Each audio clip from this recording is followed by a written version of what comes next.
tous, merci d'être avec nous pour cette première édition complète de la soirée. Voici les titres de l'actualité. L'axe Rabat-Washington renforce son partenariat stratégique. Le secrétaire d'État américain Michael Pompeo est en visite officielle au Maroc. Au programme de ce déplacement, une série d'entretiens avec le chef du gouvernement et avec de hauts responsables marocains.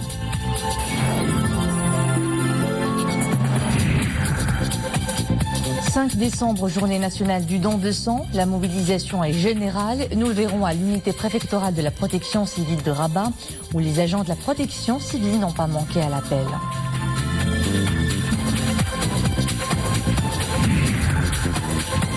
Le 18e Festival international du film de Marrakech rend hommage à l'une des plus brillantes actrices marocaines, Mouna Fto, une carrière de près de 3 décennies couronnée de succès.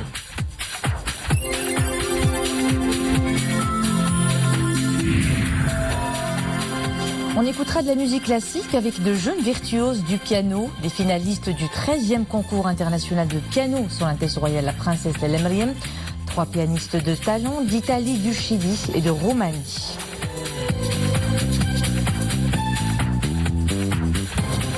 À la une donc, le partenariat stratégique multiforme entre Washington et Rabat, qui est au centre de la visite au Maroc du secrétaire d'État américain Michael Pompeo, en visite officielle dans le Royaume. Une visite d'une grande importance qui confirme la forte dynamique distinguant les relations maroco-américaines. Cet après-midi, le chef de la diplomatie américaine s'est entretenu avec le chef du gouvernement. L'occasion de réitérer le partenariat économique et sécuritaire solide entre les deux pays. Pour Washington, le Maroc est un des partenaires les plus forts des États-Unis dans la région. Cette rencontre s'est déroulée en présence du ministre des Affaires étrangères, de la coopération africaine et des Marocains résidant à l'étranger, du ministre d'État chargé des droits de l'homme et des relations avec le Parlement et du chargé d'affaires près l'ambassade des États-Unis au Maroc, David Green. Un déplacement hautement important qui confirme donc la forte dynamique qui caractérise les relations bilatérales, tout comme la volonté de renforcer davantage le partenariat stratégique entre les deux partenaires. Une volonté réitérée lors d'une rencontre entre Michael Pompeo avec Nasser Bourita, ministre des Affaires étrangères, de la coopération africaine et des Marocains résidant à l'étranger. Nesrine Hamdawi, Abdelali Ayed, Mohamed Ouahibi. La visite du secrétaire d'État américain au Maroc en dit long sur la volonté commune de Rabat et de Washington de consolider encore plus leur partenariat stratégique multiforme. Au programme de ce déplacement, une série d'entretiens avec de nombreux responsables marocains. L'occasion pour le secrétaire d'État américain de passer en revue le partenariat économique et sécuritaire solide entre les deux pays et d'explorer de nouvelles pistes de coopération future. Car pour Washington, le Royaume est l'un des partenaires les plus forts et les plus essentiels au niveau de la région. Les domaines de coopération entre les deux pays sont multiples. Ils couvrent les volets politiques, commerciaux, culturels, scientifiques et techniques. Sur le plan politique, les États-Unis réaffirment leur position sur le Sahara marocain.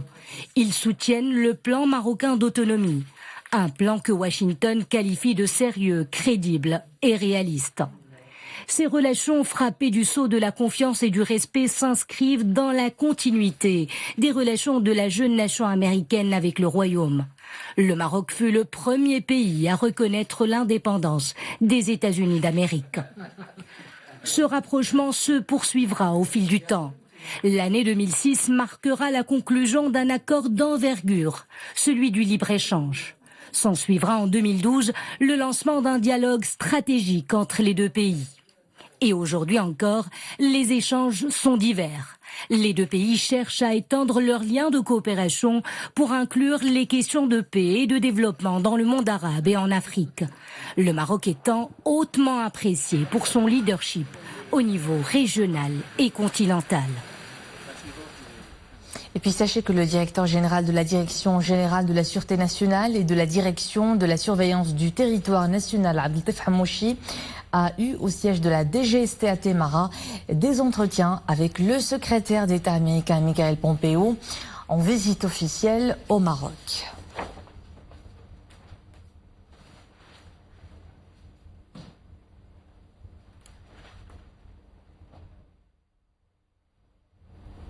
Les États-Unis, déterminés à œuvrer de concert avec le Maroc, ont vu de mettre pleinement à profit le potentiel de tous leurs citoyens afin d'assurer davantage de sécurité et de prospérité aux deux pays. C'est ce qu'a affirmé le département d'État américain à l'occasion de la visite du secrétaire d'État américain à Rabat. C'est un communiqué diffusé aujourd'hui sous le titre « Visite de Michael Pompeo au Maroc, favoriser la coopération économique et sécuritaire ». Soad Anachet. Le département d'État américain est revenu sur le partenariat fort et les liens séculaires unissant les deux pays dans divers domaines et qui ont été consolidés davantage avec la conclusion en 2006 d'un accord de libre-échange et grâce au lancement d'un dialogue stratégique en 2012. Notre amitié a perduré. Ensemble, nous cherchons à libérer le potentiel de tous nos citoyens pour assurer davantage la prospérité et la sécurité de nos deux pays, indique le département d'État, en rappelant que c'est en 1777 que le Royaume fut le premier pays à reconnaître au plan diplomatique les États-Unis d'Amérique. La même année, le Maroc a ouvert ses ports aux navires de la nouvelle République américaine, ce qui a permis aux États-Unis d'entreprendre des échanges commerciaux et de soutenir leur lutte pour la liberté. Actuellement, le Maroc est le seul pays d'Afrique à avoir conclu avec les États-Unis un accord de libre-échange. Depuis l'entrée en vigueur de ce pacte en 2006, les exportations marocaines aux États-Unis ont plus que doublé et la valeur des échanges bilatéraux a quintuplé, poursuit le département d'État américain. Et le communiqué d'indiquer que les États-Unis et le Maroc entretiennent un important partenariat portant sur le développement économique, tel que mis en valeur lors de la récente visite au Maroc de la conseillère spéciale du président américain Ivanka Trump, axée sur les efforts du Millennium Challenge Corporation et de l'USAID pour promouvoir l'égalité des sexes dans tous les aspects de la croissance du pays.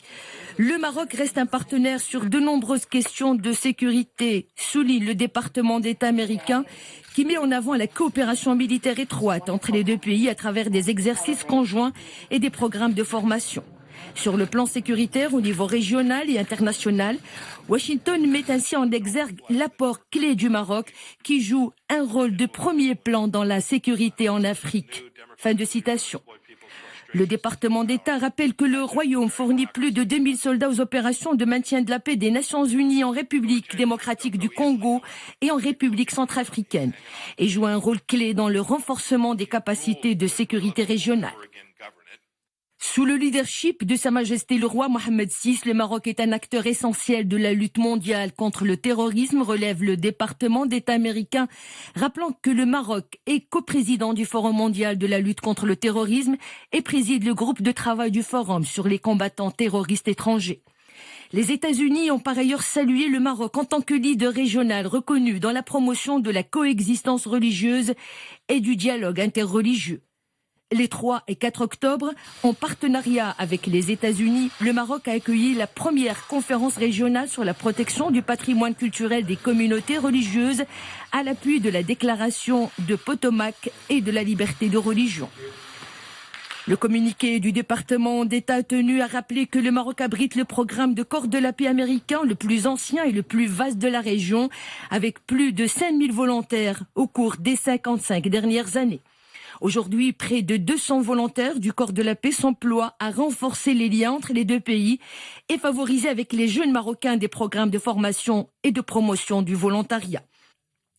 Et le département d'État de rappeler enfin que la légation américaine à Tanger, la plus ancienne propriété diplomatique américaine au monde, est le seul bâtiment situé en dehors des États-Unis au registre national des lieux historiques des États-Unis. En 2021, la légation fêtera son 200e anniversaire en tant que propriété diplomatique américaine.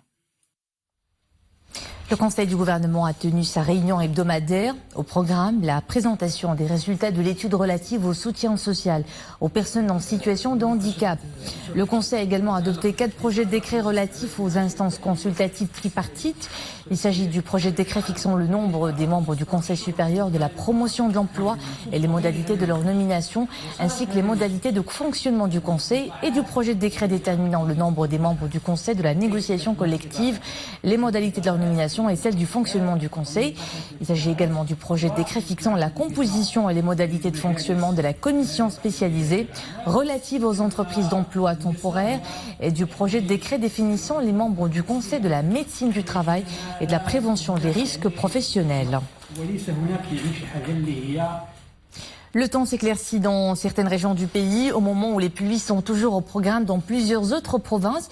Il pleut toujours à Ch'touka et Tbaha, Sidi Ifni et Sabira, Chichawa, Safi, Taroudan, Tezda et Tiznit jusqu'à ce soir avec un cumul de précipitations de 20 à 40 mm. Et demain, ce temps pluvieux intéresse Ouarzazate, Tataz, Tinrir et Zagora. Des pluies ou averses orageuses localement fortes pourront également intéresser les provinces de Guelmi, Madiq, Fnedq, Tantan et Terfaya durant ce soir et demain. Et puis l'alerte de niveau orange concernant les chutes de neige est maintenue dans les provinces d'El Haouz, Midelt, Ouarzazate et Tinrir sur les hauteurs de 1700 mètres et plus. Et parmi les zones enneigées, Ifrane, où les températures ont sensiblement baissé ces derniers jours, des maximales de 9 degrés et les minimales tombent sous la barre d'1 degré. Le temps se rafraîchit justement après les chutes de neige. Les montagnes de la province revêtent leur drap blanc. Un épisode neigeux qui devrait tenir jusqu'à au moins demain, à seulement quelques jours de la saison hivernale.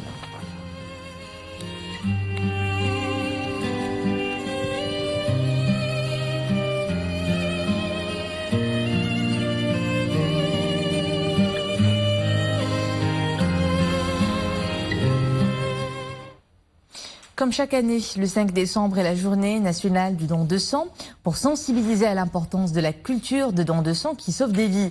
Partout, la mobilisation est générale et tout le monde y met du sien.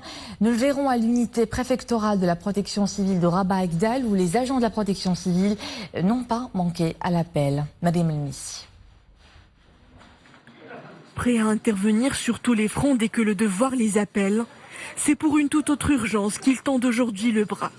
Les agents de la protection civile donnent l'exemple en faisant don de leur sang, un acte citoyen et humanitaire qui entend répondre à un besoin chronique. Les agents de la protection civile sont les premiers témoins du besoin existant en produits sanguins.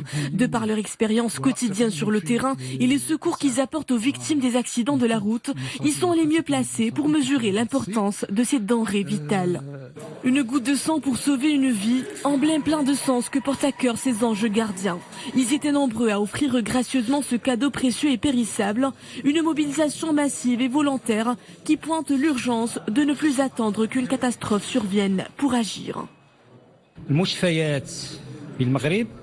L'insuffisance en produits sanguins handicape fortement les prestations médicales fournies au sein de nos hôpitaux, indispensables pour soigner un très grand nombre de patients, dont les personnes victimes d'accidents, les cancers pédiatriques ou encore certains cas d'accouchement par césarienne. Le don profite aussi au donneur. Celui-ci a droit aux résultats des analyses de son sang et peut donc connaître son groupe sanguin et s'assurer qu'il n'est pas atteint de plusieurs maladies comme la syphilis, l'hépatite C et le VIH. Les produits sanguins, ressource à laquelle aucun traitement ne peut être substitué, se fait pourtant rare dans les stocks des centres de transfusion. Une carence qui ne cesse de se creuser en l'absence de dons réguliers. La pratique demeure peu courante dans le royaume. Les chiffres sont là pour le confirmer. Seulement 164 000 donneurs ont été recensés à fin juin dernier, contre plus de 167 000 durant la même période de l'année précédente. Après le vibrant hommage rendu à un grand homme du cinéma français et mondial, Bertrand Tavernier, c'était au tour de la comédienne Mounaftou de recevoir l'étoile d'or du Festival international du film de Marrakech. Une carrière prolifique récompensée par un hommage vu par Mounaftou comme un hommage à toutes les artistes marocaines et aussi à la femme marocaine par le biais du cinéma. C'est un sujet de nos envoyés spéciaux au FIFM, Youssef Mziani, Hamza Saïh et Oumaïma Rami. C'est avec son habituel sourire radieux et sa tenue alliant tradition et modernité que Mounaftou a volé la vedette lors de son passage sur le tapis rouge. Hier soir, le FIFM a célébré la carrière de cette star marocaine.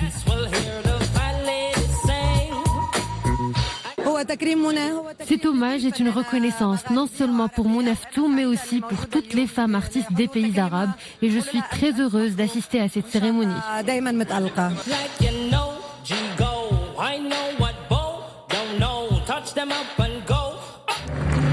Une carrière de bientôt 30 ans où l'actrice et comédienne a compté de nombreux personnages, si bien sur le grand écran, le petit écran, mais aussi sur les planches. De son premier film, Namour à Casablanca, à sa dernière collaboration française, Prendre le large, elle n'a cessé d'émerveiller son public.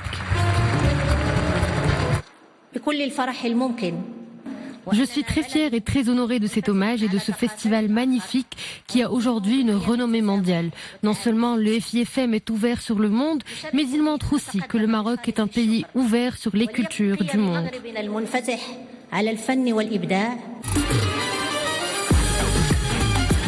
Cette grande figure, passionnée d'art et de théâtre, a marqué de façon indélébile l'histoire du 7e art marocain. Cette deuxième étoile d'or de la 18e édition du FIFM, Mounaftou l'a dédiée à feu Amina Rachid, icône du cinéma marocain et avec qui il a partagé de nombreuses réalisations.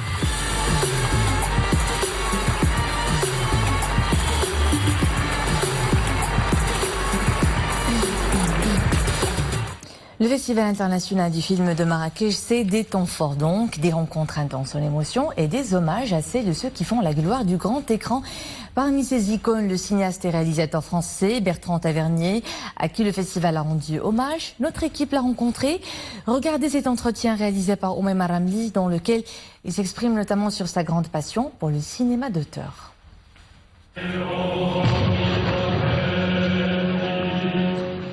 Comme un pratiquant, Bertrand Tavernier est fidèle au cinéma d'auteur. Réalisateur, écrivain et scénariste, cet autodidacte a consacré sa carrière de 50 ans à adapter des romans, scènes de films grandioses. Attachez votre ceinture.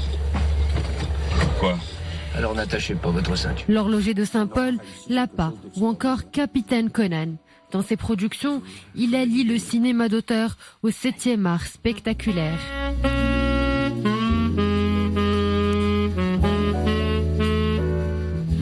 Peut être commercial. Un très grand nombre des chefs-d'œuvre du cinéma américain étaient à la fois des films d'auteur et des films des films qui avaient qui attiraient beaucoup de public. Il faut pas penser dans ces termes. Il faut penser en termes d'exigence, de personnalité, de ne pas céder à ce que le mot commercial peut comporter de compromis parfois. J'ai rendez-vous avec le ministre. Depuis l'émergence de la nouvelle vague, le cinéma d'auteur se concentre moins sur la narration, mais plutôt sur la forme. Tavernier, lui, aime les récits, une position que cet grand homme estime difficile à assumer de nos jours.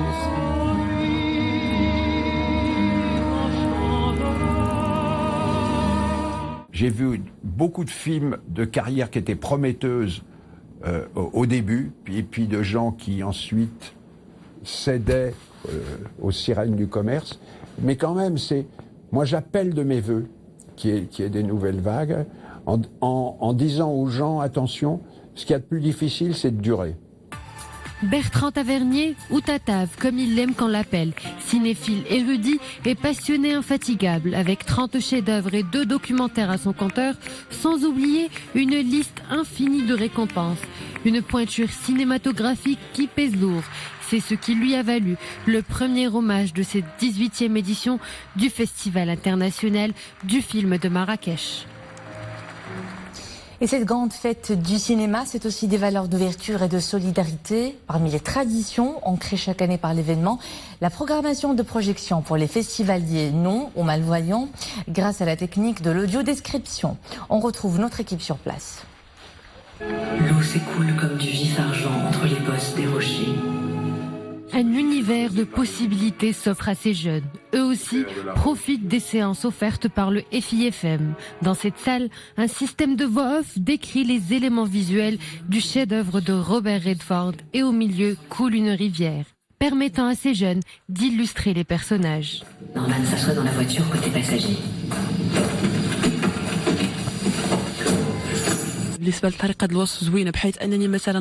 J'ai un problème de vue, mais grâce à ce système, j'ai pu imaginer ce film. Cette voix off m'a guidée dans mon imagination. C'est la première fois que j'assiste à ce genre de projection et je trouve que la technique de l'audio-description nous permet de vivre cette expérience pleinement. Les épaisses vapeurs s'élèvent toujours derrière le bâtiment. Un système basé sur des petits écouteurs, des gadgets mini minuscules qui viennent aider les personnes souffrant de troubles visuels. Il s'agit là d'une concrétisation de la volonté du FIFM d'intégrer ce public aux besoins spécifiques et de leur garantir un accès à une programmation spéciale. Il traverse lentement la salle.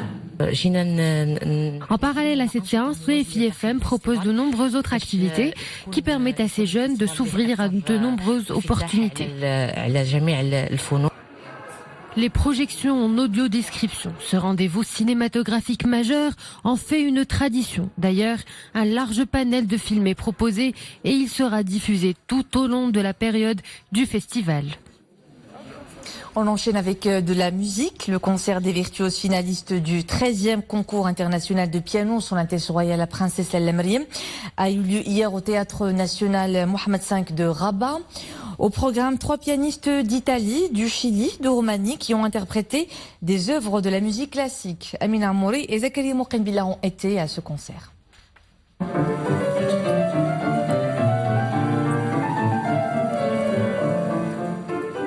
Des virtuoses du piano dévoilent tout leur talent pour l'interprétation d'œuvres célèbres du répertoire classique. L'Italien Marco Clavora-Brolin, 3e prix du concours, offre une interprétation tout en sensibilité et élégance des compositions de Jean-Sébastien Bach et de Franz Liszt.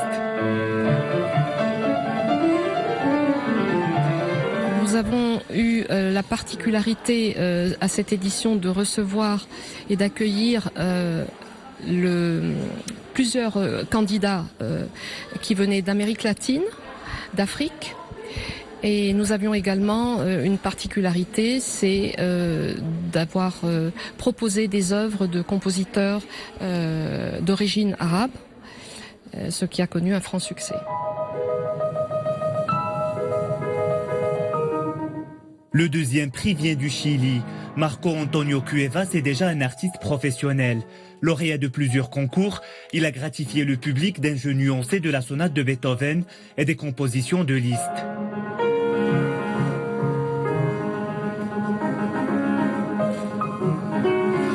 Le gagnant, le lauréat donc du concours en 2018 est actuellement en tournée dans le Maroc, dans les instituts français du Maroc, et nous sommes très heureux d'organiser tous les 2 ans la tournée avec le lauréat de ce concours tout à fait prestigieux. Et nous aurons d'ailleurs le 14 décembre tous les jeunes virtuoses qui sont âgés de 15 jusqu'à une petite vingtaine d'années.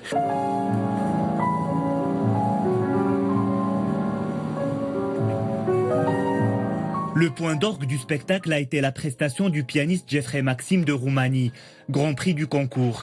Au programme, les compositeurs Alexandre Scriabine, Franz Liszt et des œuvres inspirées du patrimoine culturel marocain. Ce pianiste continuera à ravir les passionnés de musique classique à travers des récitals dans plusieurs villes du royaume.